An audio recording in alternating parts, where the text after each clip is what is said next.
السلام علیکم ورحمۃ اللہ وبرکاتہ۔ اعوذ باللہ من الشیطان الرجیم، بسم اللہ الرحمن الرحیم۔ صحیح بخاری کتاب البیوع باب نمبر 85، 86، 87 اور 87 تک ہے ہمارے پاس یہ باب آج۔ ان تین ابواب میں جو ٹاپک ڈسکس کیا جا رہا ہے وہ پھلوں کی خرید و فروخت سے ہے، پھلوں کی خرید و فروخت سے متعلق ہے۔ وہ ایشو یہ ہے کہ پھل اگر پک جائیں اور پکے ہوئے پھل اتارے جائیں تو اتارنے کے بعد ان کو فوری طور پر تو استعمال کرنا کوئی ایشو نہیں ہے، لیکن جب ان کو خرید و فروخت کے حوالے سے دیکھا جائے، قریبی منڈی میں ہی سپلائی کرنا ہو یا دور دراز علاقوں میں اس کی سپلائی کرنا ہو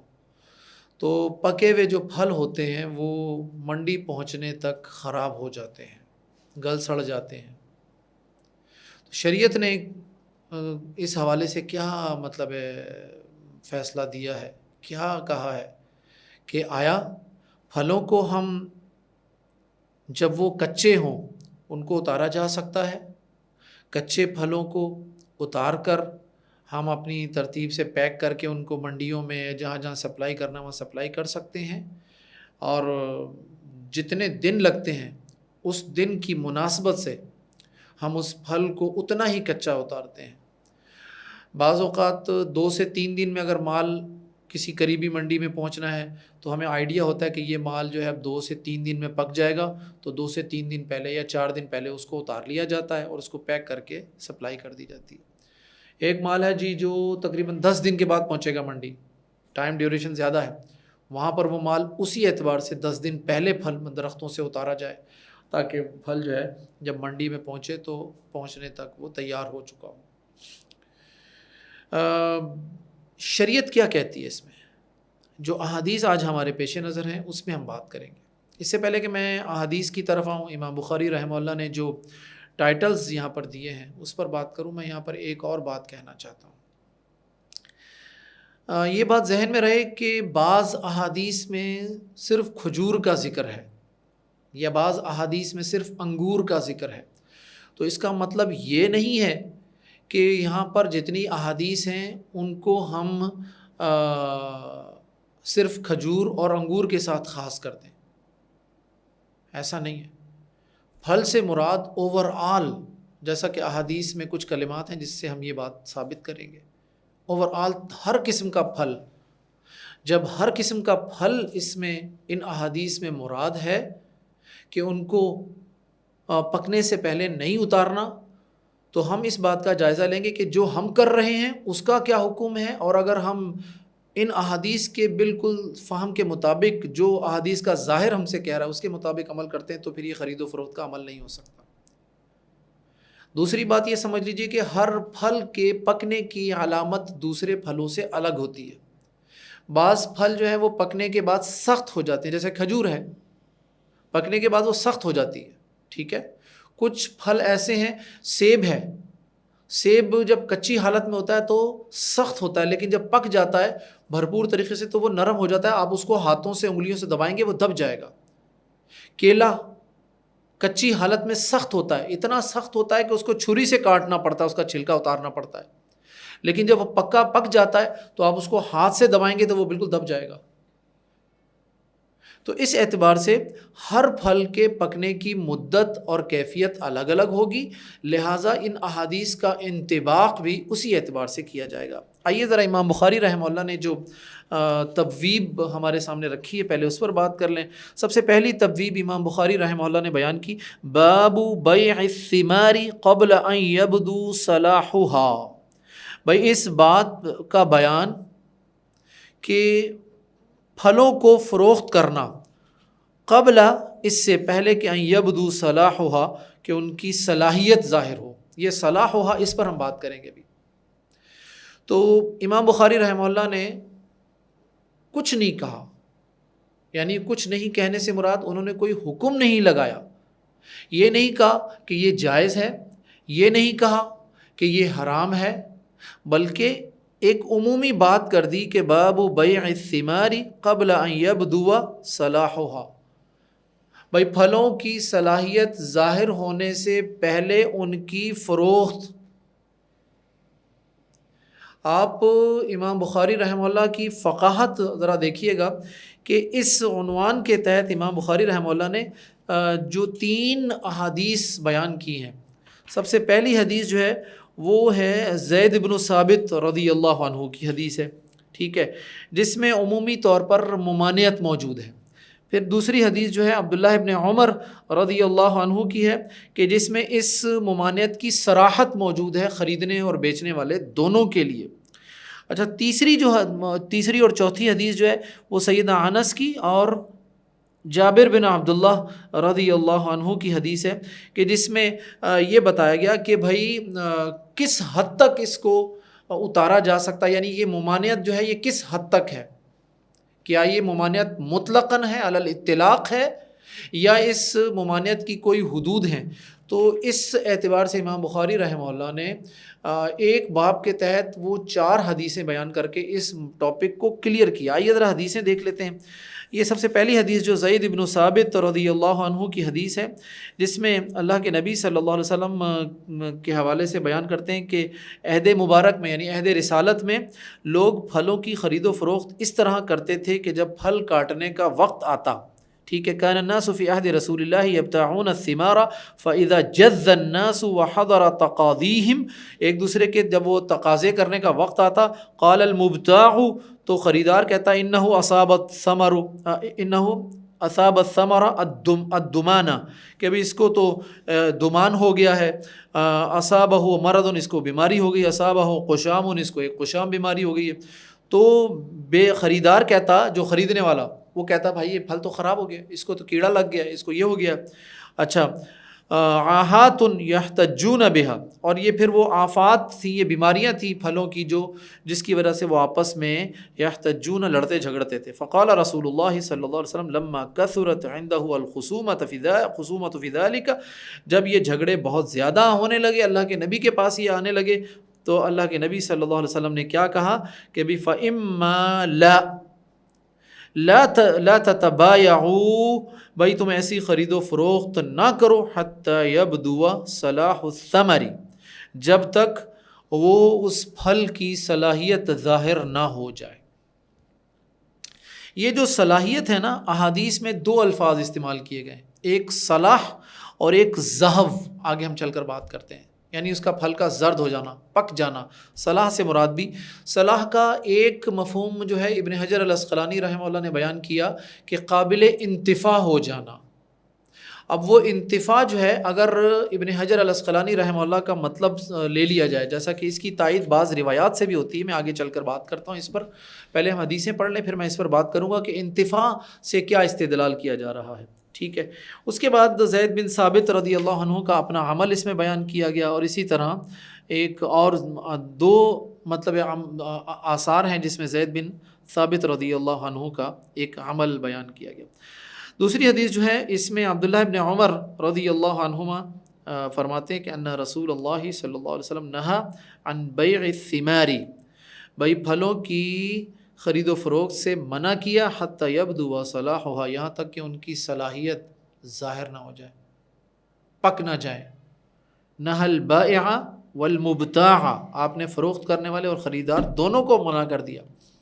اس میں ممانعت کی صراحت آ گئی ہمارے پاس، ٹھیک ہے، یعنی ممانعت صرف پھلوں سے مراد ہے۔ یہاں اب دیکھیے یہاں پر لفظ جو ہے بیع الثمار، پھل،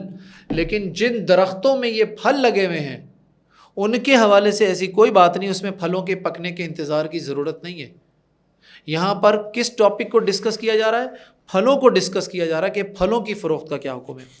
اچھا جی، سیدنا انس رضی اللہ عنہ کے حوالے سے جو حدیث ہے، ان رسول اللہ صلی اللہ علیہ وسلم نہا ان تباع ثمرۃ النخل حتی تزہو، یہاں تک کہ وہ پک نہ جائے، یعنی زرد نہ ہو جائے۔ کھجور جو ہے جب وہ پک جاتی ہے تو اس کی رنگت چینج ہوتی ہے، زرد رنگت آ جاتی ہے، بعض اوقات پیلی رنگت آ جاتی ہے، بعض اوقات کچھ رنگت کا تھوڑی سی ایک ڈارک رنگت آ جاتی ہے، سیاہی مائل کی طرف آ جاتی ہے، مختلف کھجوروں کی مختلف رنگت آ جاتی ہے، لیکن ایک کیفیت ہوتی ہے کہ اس میں تھوڑی سی سختی پیدا ہو جاتی ہے۔ اچھا جی، قال ابو عبداللہ، یعنی حتی تزہوا کا مطلب جو ہے امام بخاری رحمہ اللہ کیا بتاتے ہیں، یعنی حتی تحمر، یعنی ان کا سرخ ہو جانا۔ اسی طرح جابر بن عبداللہ رضی اللہ عنہ کی حدیث ہے، کہتے ہیں کہ نہى النبی صلی اللہ علیہ وسلم ان تباع الثمرة حتی تشقح، فقیل وما تشقح، کہ بھائی اللہ کے نبی نے پھلوں کی خرید و فروخت سے منع کیا جب تک وہ مشقح نہ ہو جائیں۔ تو پوچھا یہ مشقح کیا ہوتا ہے؟ فرمایا تحمار و تصفار و یؤکل منها، جب وہ سرخ یا زرد یا کھانے کے قابل نہ ہو جائے۔ تو بنیادی طور پر جو ایک میسج ہمیں مل رہا ہے وہ یہ ملا کہ پھلوں کا پکنا ضروری ہے، ٹھیک ہے۔ اب آ جائیے اس میں دو تین حدیثیں ہم اور لے لیں جس سے یہ بات مزید واضح ہو جائے گی۔ یہ والی بات ایک صحیح بخاری کی ہی حدیث ہے، اس میں الفاظ یہ ملتے ہیں کہ نہى النبی صلی اللہ علیہ وسلم عن بیع الثمرۃ حتی یبدو صلاحها وکان سئل عن صلاحها، اللہ کے نبی صلی اللہ علیہ وسلم نے پھلوں کی خرید و فروخت سے منع کیا یہاں تک کہ ان کی صلاحیت ظاہر نہ ہو جائے۔ پوچھا گیا یہ صلاحیت سے کیا مراد ہے؟ اس موسٹ امپورٹنٹ پوائنٹ ہے یہ صحیح بخاری کی حدیث ہے، صحیح ہے۔ تو اللہ کے نبی نے فرمایا حتی تذهب عاهته، حتی تذهب عاهته یعنی اس کی جو بیماری ہے وہ ختم ہو جائے، یا تو بیماری ختم ہو جائے یا بیماری آنے کا وقت ختم ہو جائے۔ یاد رکھیے گا کہ فصلوں میں کیڑا لگنے کا ایک وقت ہوتا ہے، بطور خاص ایک ابتدائی طور پر ایک پیریڈ ہوتا ہے جس میں بہت زیادہ حفاظت کی ضرورت ہوتی ہے، تو وہ وقت گزر جائے تو پھر وہ عمومی طور پر اکثر پھل جو ہوتے ہیں وہ دوبارہ اس بیماری کا شکار نہیں ہوتے۔ تو ایک تو ہمیں صلاحیت کا ایک مفہوم تو کیا پتہ چلا کہ اس میں بیماری نہ ہو، کسی قسم کی خرابی نہ ہو، بیماری یعنی خرابی نہ ہو، کوئی عیب یا نقص نہ ہو اس میں، ٹھیک ہے۔ اچھا جی، آج ایک اور حدیث ہے، یہ امام البانی رحمہ اللہ نے غایۃ المرام میں بیان کی ہے، ان النبی صلی اللہ علیہ وسلم عن بیع الثمار فی الحقول والحدائق قبل ان یبدو صلاحها، بھائی اللہ کے نبی نے منع کیا کہ بھئی کھیتوں میں یا باغات میں پھلوں کو فروخت نہ کیا جائے یہاں تک کہ ان کی صلاحیت ظاہر نہ ہو جائے۔ تو کہا بھئی کہ ان کو انہا سالمۃ من العاہات والآفات، اس میں بھی وہی بات کی جا رہی ہے کہ بھئی وہ صحیح ثابت و سالم ہو ہر قسم کے عیب سے، بیماریوں سے اور آفات سے۔ یہ دوسرا مطلب آ گیا اس میں۔ تیسرا مطلب انتفاع کا آ رہا ہے، ٹھیک ہے۔ اس میں آ گیا یہ ایک اور حدیث ہے، یہ بھی صحیح بخاری کی حدیث ہے، نہى النبی صلی اللہ علیہ وسلم عن بیع النخل، اللہ کے نبی نے کھجور کی خرید و فروخت سے منع کیا، حتی یؤکل منہ او یأکل منہ، یا تو اس سے کھایا جائے یا اس کو کھایا جائے، وحتی یوزن، یا پھر اس کا وزن کیا جائے۔ اچھا، وزن کرنے سے مراد یہاں پر مختلف معانی بیان کیے گئے۔ وزن کرنے سے ایک مراد تو یہ ہو گیا کہ بھائی اس کو تولا جا سکے، ایک مفہوم اس کا یہ ہے کہ وہ کھانے کے قابل ہو جائے، دونوں مفہوم اس میں آ سکتے ہیں اس میں۔ تو ان جب تمام، اچھا ایک مفہوم امام بخاری رحمہ اللہ نے ایک اور بھی بیان کیا ہے جو بعض محدثین نے کہا کہ اس میں نقصان کا اندیشہ نہ رہے، کوئی کسی بھی قسم کا، نہ تو قدرتی کسی آفت کا اور نہ کسی زمینی بیماری کا کوئی اس میں اندیشہ رہے، ٹھیک ہے۔ یہ ہو گیا ہمارے پاس۔ اب سب سے اہم ترین مطلب جو ہے وہ اس میں ہے انتفاع کا۔ انتفاع دو قسم کا ہوتا ہے، ایک انتفاع ہے کھانے سے کہ اس پھل کو کھایا جائے، اور دوسرا انتفاع ہے مالی انتفاع۔ تو اس اعتبار سے جب ہم انتفاع کو سامنے رکھتے ہیں اور پھلوں کو، مطلب ہے پھلوں کی اس کیفیت کو سامنے رکھتے ہیں کہ پھل جب توڑا جاتا ہے چند دن پکنے سے چند دن پہلے، ہفتہ ڈیڑھ ہفتہ پہلے، تو اس وقت وہ تیار ہوتا ہے۔ زیادہ تر محدثین اور فقہاء کا بلا تخصیص و تفریق یہی ایک فتویٰ ہے کہ پھل جو ہے وہ جب صرف اور صرف پھول ہوں وہاں پر، ٹھیک ہے، وہ کیفیت تو ڈیفینیٹلی کسی صورت میں بھی جائز نہیں ہے نا، جب وہ صرف بالکل ابتدائی کیفیت میں ہو، ٹھیک ہے، لیکن جب وہ ابتدائی کیفیت سے باہر نکل آتا ہے اور بالکل تیار ہو جاتا ہے، صرف اور صرف پکنے کے لیے اس کی رنگت کا مسئلہ ہے سارا، تو ایسی کیفیت میں چند دن پہلے اس کو توڑا جا سکتا ہے اور اس کو فروخت کرنے کے لیے بھیجا جا سکتا ہے۔ یہ دنیا کے تمام ملکوں میں عمومی طور پر انہی فتاوی پر عمل کیا جاتا ہے۔ یہاں پر اگلی جو باب ہے ہمارے پاس، باب نمبر 86 میں امام بخاری رحمہ اللہ نے اسی حوالے سے مزید وضاحت کی کہ کہا باب بیع النخل قبل ان یبدو صلاحها، کہ بھئی قابل انتفاع ہونے سے قبل کھجور فروخت کرنا۔ تو سیدنا انس کی حدیث ہے، اللہ کے نبی صلی اللہ علیہ وسلم نے کیا منع کیا کہ کھجور نہیں فروخت کی جائے جب تک وہ نفع کے قابل نہ ہو جائے۔ تو یہاں سے ہم وہ انتفاع والا مفہوم جو استدلال ہم نے یہاں سے کیا ہے کہ بھی قیل وما یزہو قال یحمار او یصفار، یا تو سرخ ہو جائے یا پھر وہ زرد ہو جائے، ٹھیک ہے۔ تیسرے جو باب نمبر 87 تھا، اذا باع الثمار قبل ان یبدو صلاحها ثم اصابته عاهة فهو من البائع، جب پھل اگر فروخت کر دیا جائے اس سے پہلے کہ وہ پک جائے، پکنے سے پہلے اس کو فروخت کیا جائے، اگر اس پر کوئی آفت آ جاتی ہے، کوئی بیماری آ جاتی ہے، تو وہ کس کی ذمہ داری ہے؟ وہ سیلر کی ذمہ داری ہے، فروخت کرنے والے کی ذمہ داری ہے، خریدنے والے کی ذمہ داری نہیں ہے۔ اچھا، یہاں پر میں کچھ باتوں کو ڈسکس نہیں کر رہا۔ مثال کے طور پر پورے کے پورے کھیت جو ہیں وہ پورے 2 سال کے لیے، 3 سال کے لیے، 5 سالوں کے لیے خرید لیے جاتے ہیں، 5 سال کے لیے فصل خرید لی، یہ چیز جائز نہیں ہے۔ 2 سال کے لیے بھی صرف کس وقت کہ جب وہ پھل لگ چکا ہے، پھل نمودار ہو گیا ہے، پھل اپنی ابتدائی کیفیت سے باہر آ گیا ہے، فائنل شیپ میں آ گیا ہے، صرف چند دن کی بات ہے، تو ایسی کیفیت میں وہ اس کی خرید و فروخت کی جا سکتی ہے، ٹھیک ہے۔ ایک جو ٹاپک جس کو میں نے تفصیل سے بات کر رہے ہیں انشاءاللہ العزیز آگے، کہ پورے کے پورے باغات جو خریدے جاتے ہیں، درخت خریدے جاتے ہیں، وہ اس کیفیت میں نہیں آ رہے، اس ممانعت میں نہیں آئیں گے، جیسا کہ ابھی میں کچھ دیر پہلے بھی اشارہ کر کے گیا ہوں کہ درخت آپ پورے کا پورا خرید لیجئے۔ اچھا، درخت خرید لیجئے، اور درخت خریدنے کے بعد اگر آپ کی آپس میں کوئی ایسی شرط طے ہو جاتی ہے خریدنے والے اور بیچنے والے کے درمیان میں، تو اس کے حوالے سے ذرا ایک حدیث آ جاتی ہے، اگر کوئی آفت آ جائے، کوئی بیماری آ جائے، تو اس کی ذمہ داری کیا ہے؟ تو آئیے ذرا اس کو تھوڑا سا مزید دیکھ لیتے ہیں۔ ایک حدیث آتی ہے، اس میں امام زہری رحمہ اللہ کا بھی قول موجود ہے، لو ان رجلا ابتاع ثمرا قبل ان يبدو صلاحه ثم اصابته آهة كان ما اصابه على ربه، یعنی وہ اس کا مالک جو ہے، جو مالک ہے وہ، اگر تو وہ پورے کا پورا باغ فروخت ہو چکا ہے، خریدنے والے کی ملکیت میں آ چکا ہے، ٹھیک ہے، اور اس نے بیچنے والے کے ساتھ کچھ سیٹنگ کر لی، بھائی کہ یہ اس باغ پورا میرا ہے اور میں اس کو خرید رہا ہوں، اس کا پھل جو ہے وہ اس طرح ہے کہ 95% اس کی سارا کچھ میرا، میں صرف آپ کو 5% اس میں سے منافع یا پروفٹ دوں گا، تو ایسی کیفیت میں پھر جو خریدنے والا وہ چونکہ مالک ہے تو اس کا نقصان کی ساری ذمہ داری اس کی ہوگی، ٹھیک ہے، وہ باغ کے حوالے سے اس کی آ رہی ہے۔ لیکن اگر اس طرح پھلوں کے بارے میں پیشگی بات ہوتی ہے کہ بھئی پھل اگر اس طرح آئیں گے تو یہ اول تو یہ شریعت کی روح سے اس کی خرید و فروخت ہی جائز نہیں ہے۔ شریعت نے منع کیوں کیا ہے؟ 2 باتیں کر کے میں اپنی گفتگو اس ٹاپک کو ختم کروں گا۔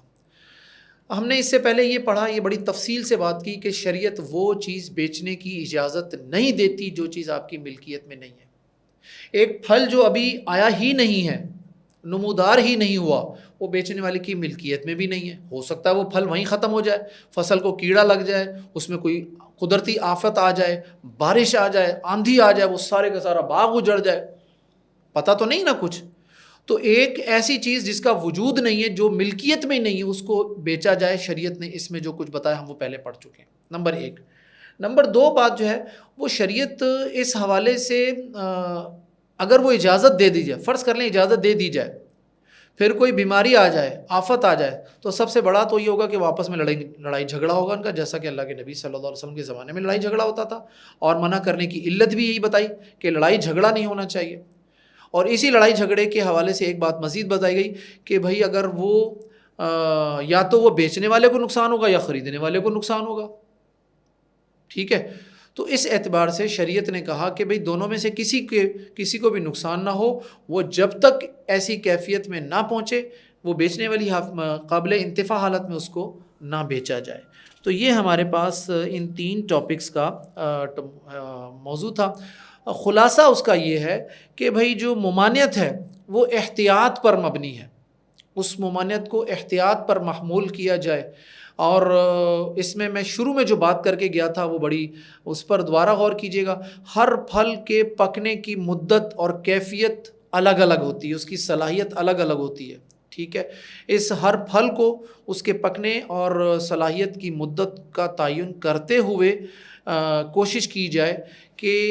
وہ پھل پکنے سے چند دن پہلے تک بیچنے اور خریدنے سے اجتناب کیا جائے۔ البتہ جب وہ تیار ہو جائے، مطلب 2 دن 3 دن کی کیفیت ہے، صرف سپلائی ٹائم جو چل رہا ہے اس کیفیت میں اس کو فروخت کیا جا سکتا ہے۔ یہی وجہ امام بخاری رحمہ اللہ نے صراحت کے ساتھ اس کو تبویب میں ایسی کوئی بات نہیں بیان کی کہ یہ حرام ہے یا کسی صورت میں جائز نہیں ہے۔ اسی لیے امام بخاری رحمہ اللہ نے تینوں جو ابواب ہیں وہ تینوں ابواب میں اسی بات کو عمومی طور پر ذکر کیا۔ اسی پر اکتفا کرتے ہیں۔ السلام علیکم ورحمۃ اللہ وبرکاتہ۔